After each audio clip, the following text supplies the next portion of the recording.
again, big welcome to everyone joining us from around the world. As I mentioned, previously, it's always great to have people join us, from around the globe. Presented a couple of these sessions before, and excited to see some kind of familiar faces back. And if you're new here, a big welcome to you as well. But excited for today's session, which is part of our series, 5 steps to get started with self-service. And specifically today, we'll be focused on step 2 of that, which is adding users and creating your help center framework. So if we've got the recording in motion, let's get going.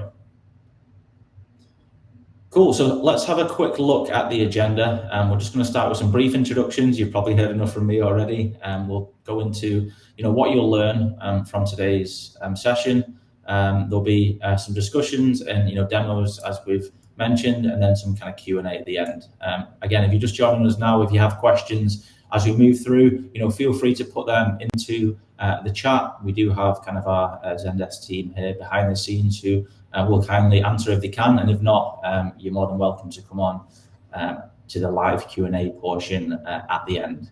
Again, all of the resources that we've mentioned today, including follow-up links, will be sent after. So don't worry about kind of missing out on anything. They'll be included in the recap.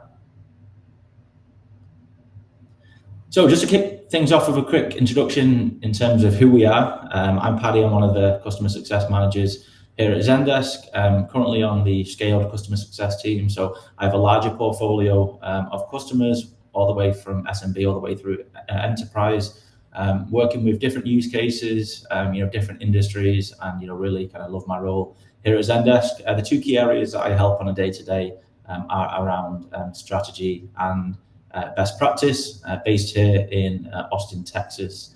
And I'll kindly kick it over to my co-host Marie for a quick introduction from her side. Yeah, thanks, Paddy. I'm Marie Farrell. I'm a senior managed services consultant here at Zendesk, and I mostly work with enterprise, a smaller portfolio of enterprise customers, specifically working on hands-on configuration and providing best practice recommendations, but also helping implement those. So I'm looking forward to going through the adding users to a help center today. Cool. So let's have a quick look at what you will learn during today's session. In the session, we'll cover the steps and best practices around how to map out your business model while learning the fundamentals of self-service and how we think about self-service in Zendesk. After this, we'll then focus on adding users and creating your help center framework whilst learning to manage your self-service roles. This is critically important to maintaining a healthy help center as you move forward. Finally, we will learn how to create your knowledge base articles in the Zendesk Guide Admin Center, whilst learning how we write and edit those articles using some of our newest AI features.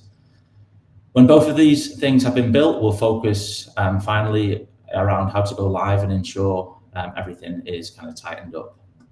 So in this session, you'll learn how to set up your self-service strategy by defining roles and managing user permissions within Zendesk Guide. We'll explore how to organize your help center framework with the user segments, control who can edit and then publish those articles, and then customize support forms and web widgets moving forward. You'll also see practical demos from Marie that will show you how to kind of brand your help center and get started quickly with the essential tools.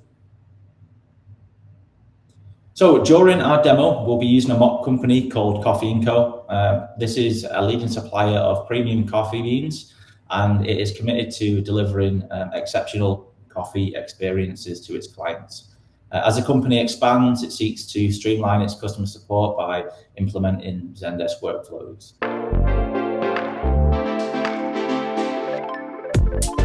So let's dive in with our first topic, which is around roles in self-service. So before you launch your self-service channel, you need to create the knowledge-based content. Simply put, someone has to write this. This is often the first challenge that many companies face when, designing or starting their self-service. And a lack of professional writers to, develop the content is usually kind of some of the roadblocks in the way. While professionally, polished content is important, you don't always, need professional writers to create it. someone from your support team, for example, can write the content if they have, good writing skills and follow, best practices for this type of material, which we will cover kind of further along in this series. Your team size influences, how you really go about building and, managing your self-service help center. Small teams can handle multiple roles, whilst larger organizations assign specialized tasks to, different people.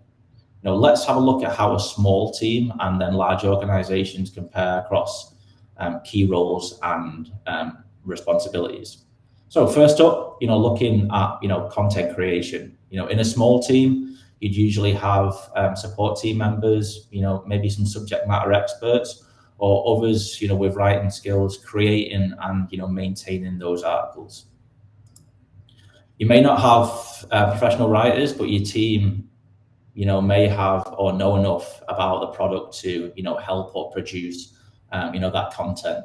Whilst in a larger organization, you benefit from kind of maybe technical, dedicated writing teams or knowledge management teams, and many contributors like product managers, support agents who will really help grow that knowledge base out. In terms of, management strategy, if your team is small, you might rely on some of the content writers or subject matter experts to manage and oversee the content process, whilst on the flip side, again, a larger organization, you might have, dedicated roles such as reviewers, publishers, and a documentation team who are working together to keep, that content quality, consistently high. In terms of the help center setup, within a small team, a help center administrator handles, the overall setup and might, configure, user roles and organize the content structure behind that. Whilst again, in a larger team, the help center administrator can collaborate with potential web designers and dedicated, IT staff to create seamless and, well-designed user experiences. Again, flipping over to, branding and style. Small teams, again, you're usually going to have to, leave branding and styles tasks to the, the admin in the help center or whoever manages that, as a one-time job. Whilst with larger organizations, you might have a specific team behind that or a kind of personal brand, across your overall help center. In terms of the ongoing project management, sometimes we understand that, help centers get quite robust. Small teams, project management tends to be, shared or, an internal, workforce, dividing those kind of responsibilities. Whilst in a larger organization, we typically see those knowledge managers, right, who, look after the whole project, guide the project from, vision all the way through, implementation and, therefore securing the necessary, resources without. An important part of a help center, right, is managing the success of it. And this is where kind of the analytics and reporting piece come in. You want to be able to prove the value of your help center or your self-service strategy, to those invested within it. So with a small team, you might perform, basic tracking or informal monitoring on the help center, often without kind of a dedicated role. We have a lot of these features kind of in Zendesk, which we'll talk about kind of as we move through this series. And then, with a larger organization, you might actually have, data analysts, to kind of study the behavior, measure effectiveness and really find, targeted ways to improve this strategy, moving forward. And then finally, training for content creation in small teams is, minimal, typically leaned on, by others. And then with larger organizations, you have, dedicated trainers who can run more, formal programs, and teach properly how to create, publish, and then, maintain the content moving forward. So guide roles control who can view, create, and manage help center content, ensuring the right level of access and permissions for each end user.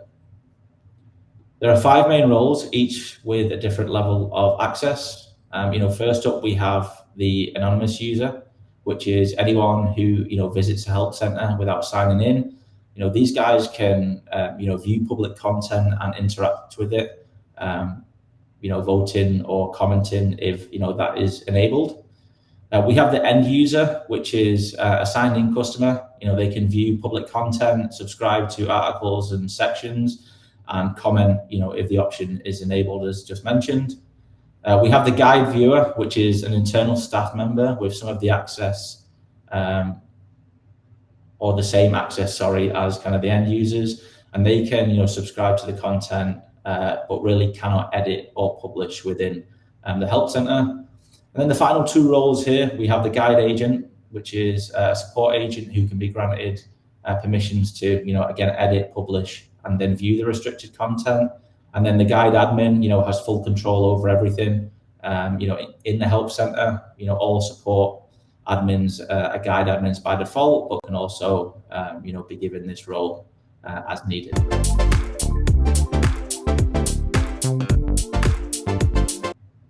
So with that, we're going to flip it over to our first demo, and I'm going to hand the reins over to Marie. Thanks, Patty. So let's take a look at how you, as support admins, you'll automatically have guide admin privileges, but and that can't be changed. But sometimes, as Patty was saying, you'll need to give admin access to guide to other team members, such as writers, editors, designers, so that they can help manage your help center. So let's say we have a web designer who needs guide admin access to customize the help center. If you have an enterprise account, this is done through a custom role. We've already set up this role earlier, but we'll show you how and where you could give them guide admin access. So as we mentioned, we have our Coffee & Co. instance, and we are signed in here, and we are going to go to from the product tray and go to the admin center. And we're going to go to the people section in the left side. And just a tip that I use often when searching the admin center, you can actually just search what you're looking for instead of going through the different categories. So that can be helpful at times. So we're going to go into our roles, and we'll click on the web designer role that, again, we've created previously. We're going to scroll all the way down till we see the help center permissions. So the customer, you will need to tick the checkbox to give the guide admin access. So we're going to do that. And then this will ensure that anyone assigned to this role can manage the help center. So we're going to click Save. Now that that role has guide admin access, we're going to go find the team members that we need to assign that role to.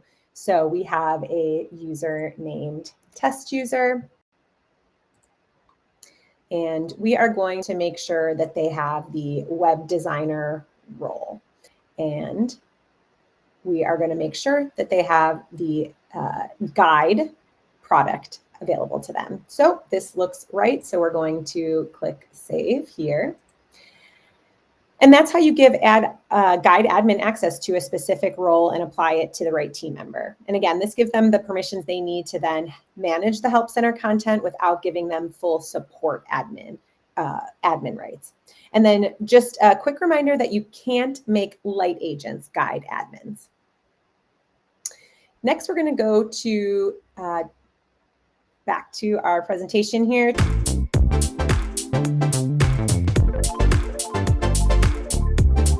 To discuss permissions. So while user segments are the building block of user permissions in the Help Center, we're also going to take a look at user segments where it's a group of users defined by a specific set of attributes. And before you build or set your user permissions, you want to make sure you've created the necessary user segments to define those user groupings. Now, there are two built-in user segments by default, and those are the signed-in users. So those are users who are signed into your Help Center, and then agents and managers, which are all agents and guide admins. Those built-in user segments can't be edited. Now, if you need a more specific user segmentation, you can create your own user segments as follows. So you can have signed in users, and you can base that on tags or organizations created in support if you're using those, or you can segment staff agents and admins based on tags and groups created in Admin Center. In a few minutes, I'll show you how to create user segments through the Knowledge Admin, but I want to go through this diagram first on our slide here. So on the left, we have two main user types in support: agents and end users. Agents can have the tags and belong to groups, while end users belong to organizations and can also have tags. In Guide, you use these groups, tags, and organizations to create user segments. Groups are a collection of staff members such as agents and admins organized by roles, teams, or departments within your support team. You can use these groups to then create your user segments in Guide that control access to content for your staff members. This way, you can easily give or restrict knowledge-based permissions based on the group someone belongs to, ensuring that the right staff sees the right information. Next, you have organizations. So those are a collection of end users grouped together in support, and they're often based on companies, departments, or other shared attributes. They can also include your staff members, and you can use organizations to create user segments in Guide as well.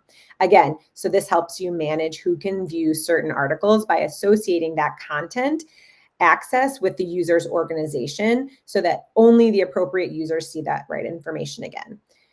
And finally, you have tags. We all know that tags are very useful throughout Zendesk, but these are labels assigned to both staff members and end users in support to add extra identifiers or characteristics. So you use tags to create user segments in Guide by combining one or more tags to define this. And it lets you fine-tune knowledge-based permissions if it needs to be even more detailed than groups or organizations. So by using these groups and tags, you can control, again, who sees which content to make sure you have that correct access. Why are these important? So it basically is so that you can decide who can view or edit content by sorting users into clear groups. User segments protect sensitive information and make sure the right people see the right content. You save time when you update groups instead of individual users one by one, and user segments let you change access for many users at once with fewer steps. Finally, this will give specific rights to users based on their role or team. User segments can prevent mistakes by letting you assign view or management permissions only to those who need them.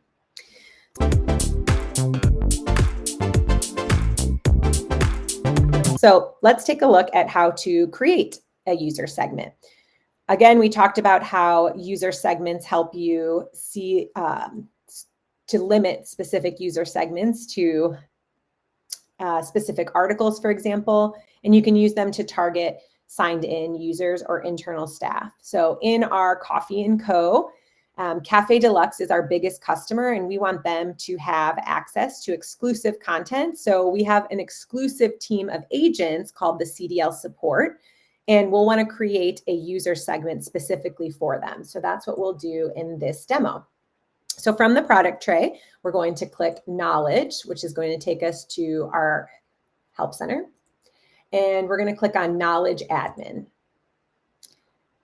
On this left sidebar, we're going to see the User Permissions section, and we're going to click on that. And the first section here is User Segments. So we're going to add a new one. And for purposes of this demo, we're going to select or add in CDL support in the user segment name. And for this, we're going to select staff, because remember, this is for our exclusive team of agents that are going to help our biggest customer, Cafe Deluxe.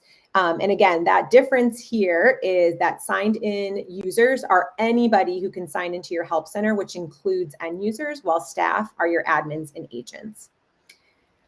So we are going to filter by groups here because we already have a group of agents for this purpose. So I'm going to select the CDL support. And when I do that, you'll see that the matching users are that group of agents. Just to give a couple other tips here on other attributes aside from groups, as we mentioned, you can use all and any tags. So again, just like our trigger conditions and automations, this will say if you have more than one tag here, if a user matches all of those tags, then it would match those users. And if you have the any, you would, for example, have group A or group B tags, and you would see that there to match. So again, we have our group here. We're going to click Create Segment. And you see that we've successfully created that. And that's how you create a user segment. And once it's set up, you can use it again to control who has access to specific articles in the Help Center. Let's go back to our deck here.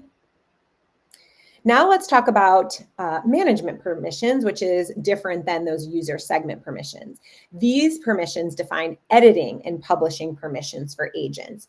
So you can apply management permissions to an article to determine agent editing and publishing access for that article.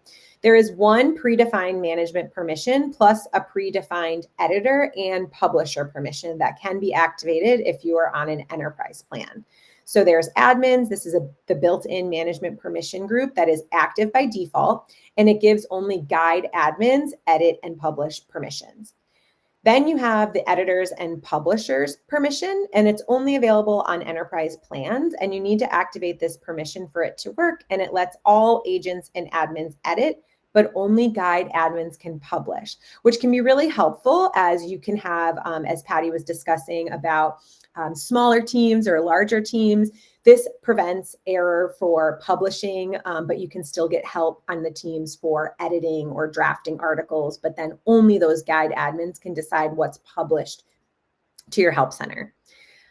So yeah, depending on your account, you might also have agents and managers, management permissions pre-generated for you, and you can create custom management permissions as needed, up to 200 of them. And remember, on suite growth and professional or guide professional, edit and publish permissions are assigned together and give agents one set of management privileges for knowledge-based articles. And then on enterprise plans, editing and publishing permissions are assigned separately and give agents separate edit and publish privileges for knowledge-based articles. We have a Help Center article that includes the complete list of agent privileges granted by edit and publish permissions for each plan, and we'll provide you that as it's very handy to reference. And then just a few best practices here. You want to start with clear user segments so that it's very clear on who can access what articles, and then using predefined permissions to save time, and then limit publishing to trusted users. As I mentioned, we want to make sure our Help Center is only getting published articles that are ready for public viewing. And then as far as viewing permissions, so not as editing articles, but viewing articles, right? So you can make content public, you can limit it to signed in users, restrict it to your team, or customize access for specific user groups. This helps you share the right information with the right people. When setting up these permissions, you can choose to make content visible to everyone if you know you have a public-facing Help Center, or you can limit it to selected user segments. If you want to publish content publicly, you would use that visible to everyone option. If you need to control who accesses your content, you can restrict your Help Center content to specific user segments. This option requires users to sign in first and then lets you select specific user segments like signed in users, agents and admins, or custom user segments based on tags, organizations, or groups that we reviewed previously.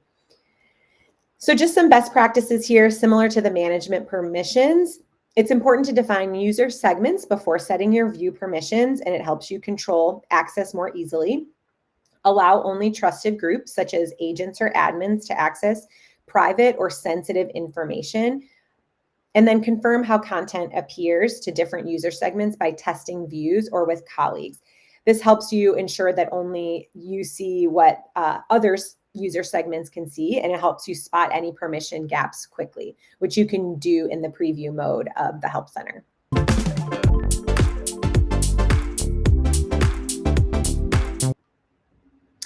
Now that we have our agents grouped into a user segment, the next step is about creating the management permissions for them so that they can edit and publish exclusive content for that Cafe Deluxe customer we talked about.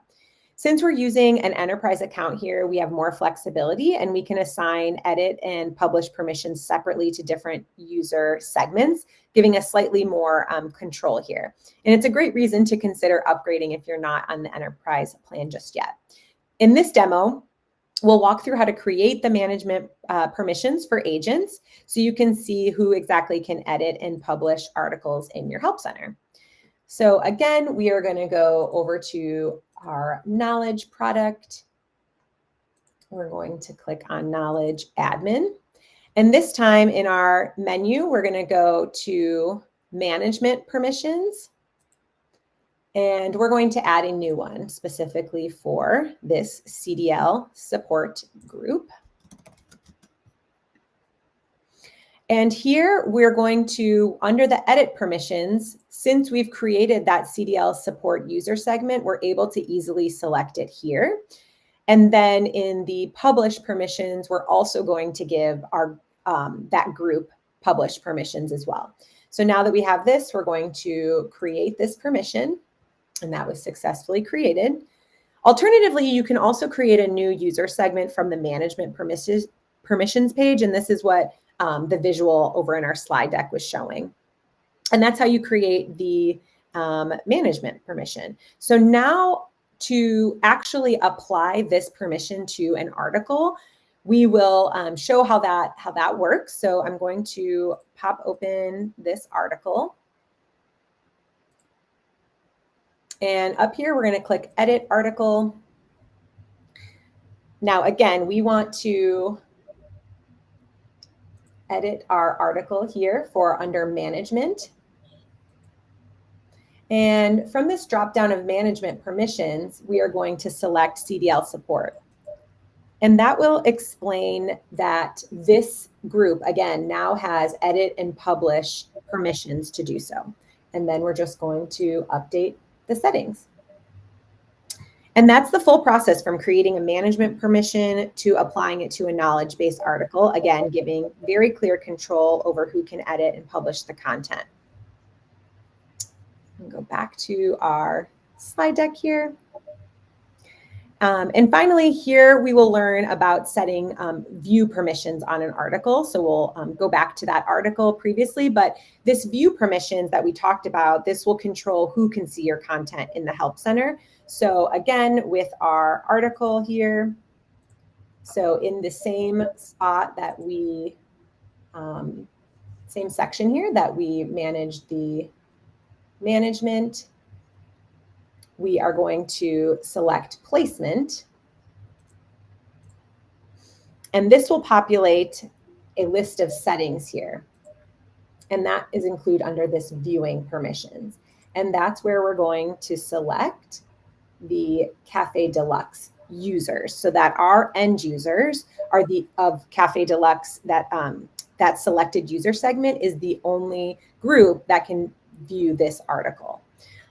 Again, ensuring that the right information is shown to the right audience. And it's a simple but important step to managing a well-structured help center. And I'll turn it back over to Patty.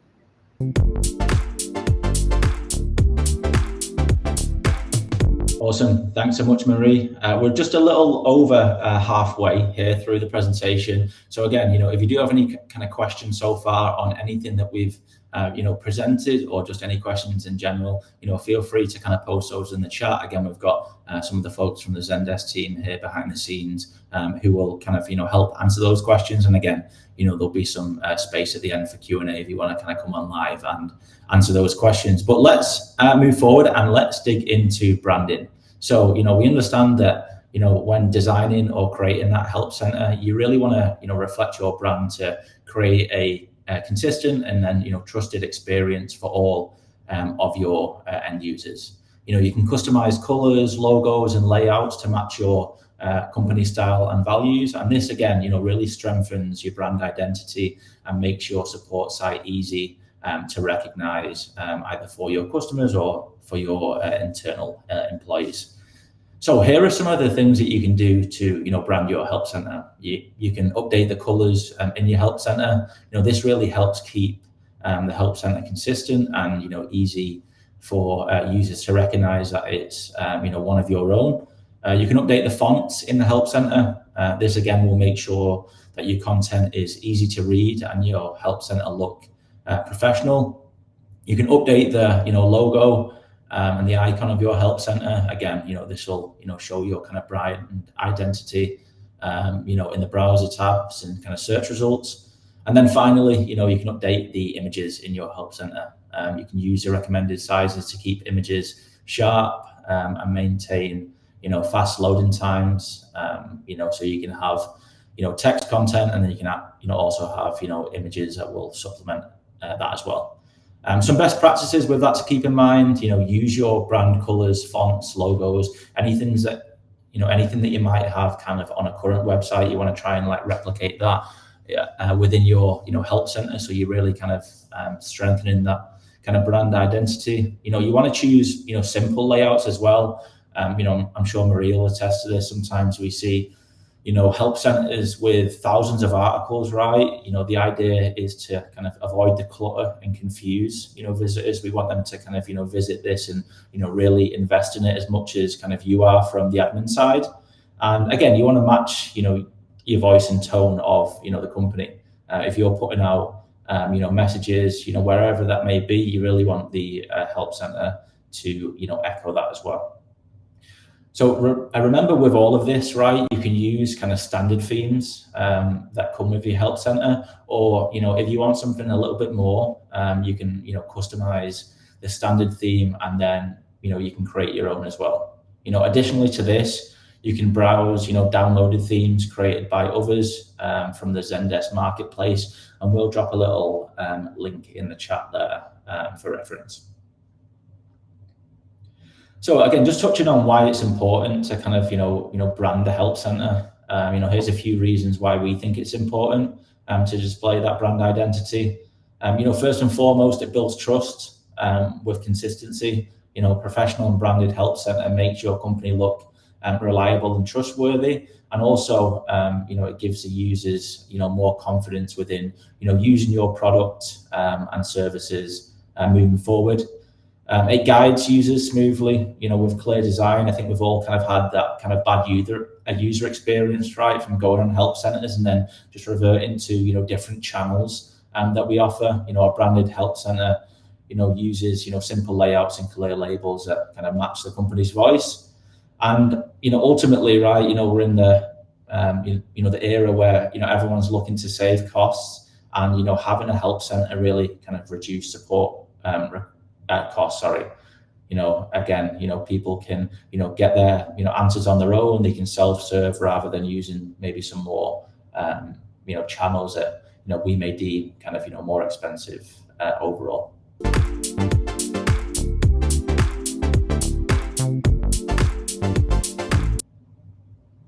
And with that, I'm going to hand back to Marie for our demo. Yeah, let's take a look at how we can actually customize the look and feel that Patty have described. And as of now, our Coffee & Co. instance is using the standard theme offered by Zendesk called Copenhagen, and it's designed for best practices and mobile responsiveness. So that comes with your Zendesk instance. And then in this part, we'll go over how to update the look and feel of that Copenhagen theme to match your company colors or organization's colors, fonts, logos, etc. So we will again navigate over to our Help Center. And this time, once we go to the Knowledge Admin page, we are going to go over to this eyeball that is our customized design section. And we are going to notice that this is the live theme. So the live theme is what is displayed on your Help Center. And then we're going to click Customize for purposes of this demo, but keep in mind when you're editing the live theme, that can certainly be live if you click Publish. So what you can also do is you can copy your live theme, and you will see it appear here. And then you can test those edits and changes and then publish that as your live theme, replacing your current one. It just gives a little bit more cushion or room for error if something doesn't go quite right without affecting your live help center. So just a little tip there. So as we click customize and we see the color section that Patty had highlighted, we are going to, for this demo, change the brand color to red.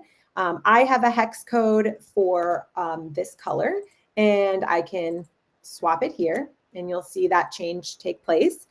You can also manually enter, as you see here, the color for that as well.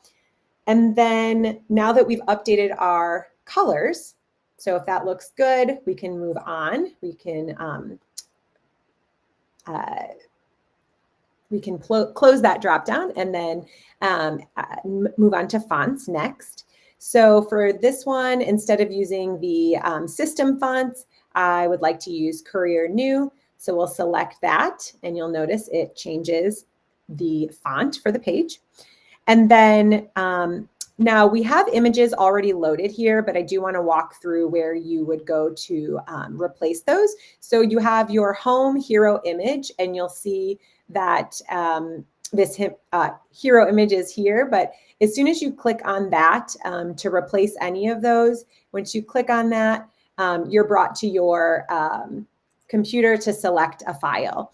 And now you'll want to reference our Help Center article. Actually has really great references for all of the image sizes and things like that, so that you know exactly which sizes and things like that to use.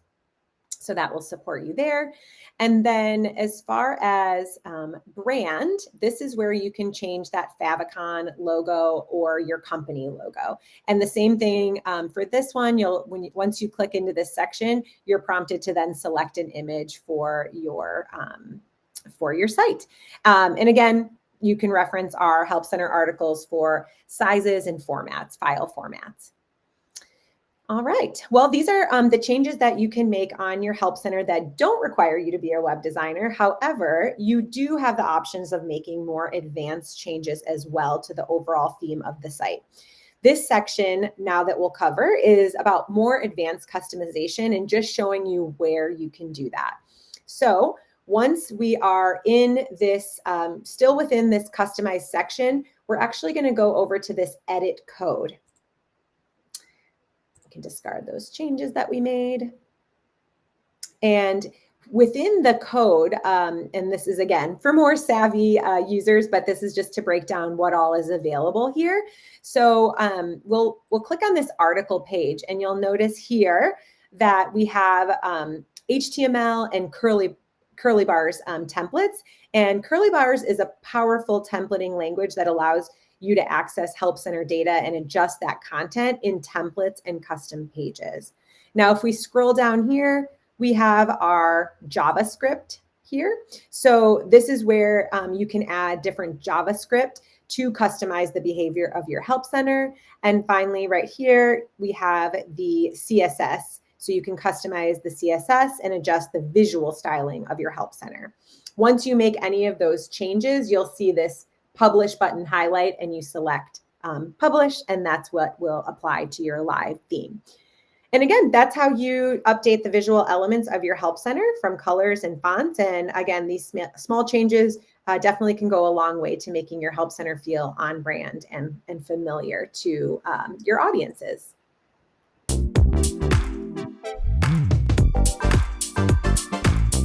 So when thinking about self-service, it's important to consider, how customers can contact you if your Help Center or self-service options don't fully, solve their issues.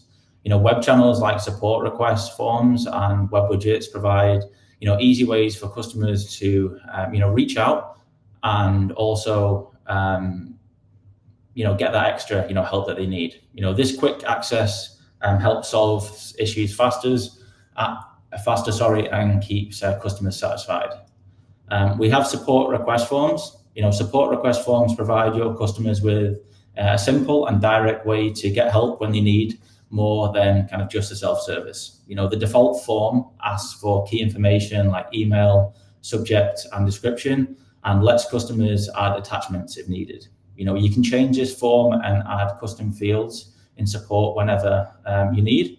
And then specifically on enterprise plans, you can create multiple ticket forms for different types of support requests. For example, you might create a ticket form specifically for requesting a refund. These are created in support and displayed to customers in the help center as support request options. You can also use kind of ticket forms in business rules, including kind of views and triggers. Support kind of like request forms are useful for external use cases, right? For your customers, but we also see them being very useful for internal use cases as well, if that is something that you regularly utilize, or you're using Zendesk that way.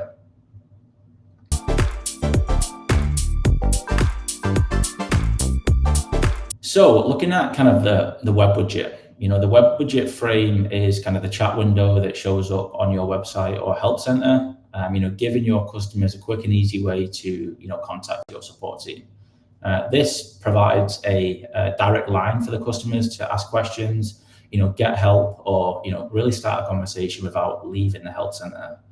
To help get you started fast, a default web widget is already set up and ready for you to customize and install with just a few clicks, and that is really a huge part of Zendesk, right? Being able to deploy something very quickly, without lots of configuration. When customizing your web widget, you can control this window that shows up on the page, select colors for text and borders to match your brand, as we've mentioned. You can upload your logo and customize some of the other visual elements to create a seamless customer experience. With that, you can also personalize that first message that the customer might receive when they open that web widget or mobile chat. This therefore sets the greeting and the tone for that interaction overall. And then additionally, you can set business hours for your messaging channel and create different responses for whether your team is online or offline, so customers really know how to get in contact with you if they need to.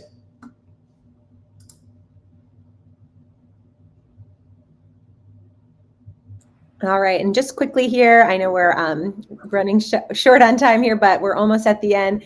This is just the last piece in terms of showing you where exactly you can grab this code snippet.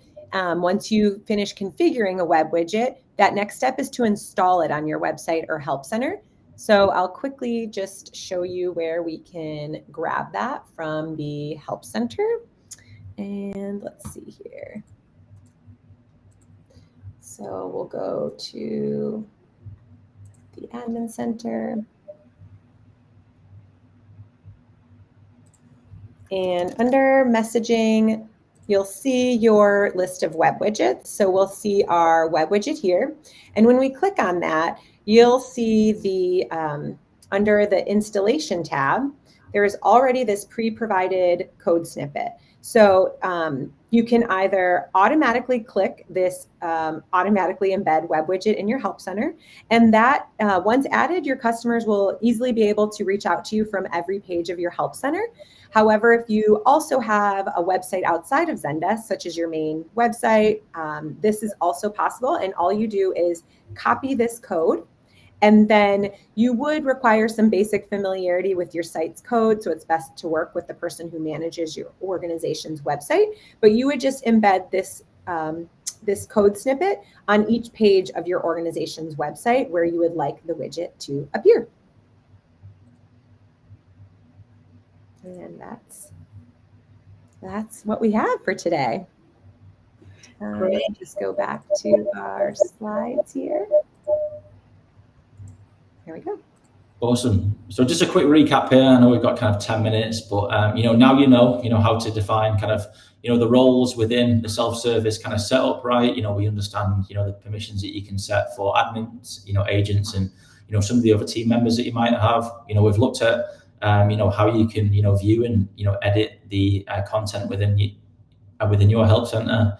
We've looked at kind of creating that brand identity, that matches kind of the company's look and feel. And then, finally, we've just touched on, the web widget and how you can utilize, support request forms to add an additional layer to your customer experience. So with that, again, we've looked at, adding users to create the Help Center framework. We've got a couple more sessions, coming up over the next couple of weeks. We'll drop some links in the chat how to sign up for those. But again, want to thank you all for kind of your time today. And with that, we'll go into the Q&A portion.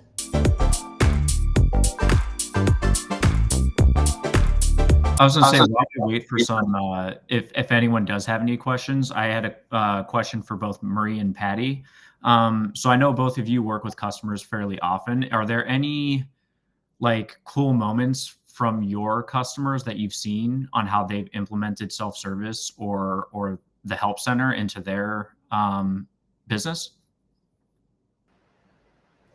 Yeah, I think the thing that stood out to me recently with customers is that, there is really a lot of different use cases. If your company maybe has a number of companies under its umbrella, right? So using those user segments to say, this company can see these articles while this company can see these other articles because they have different policies and whatnot. So it's not necessarily only restricting agents and public articles, but really sensitive information, like we said. So it's been really cool to see how customers add information for their agents as well, so that they can respond more quickly to support tickets, being able to reference those articles. So, yeah. Awesome. Thank you to all of you for joining us today, and we hope to see you in the next webinars. Have a lovely day, and thank you so much, Mary, Patty, and Brett. See you soon.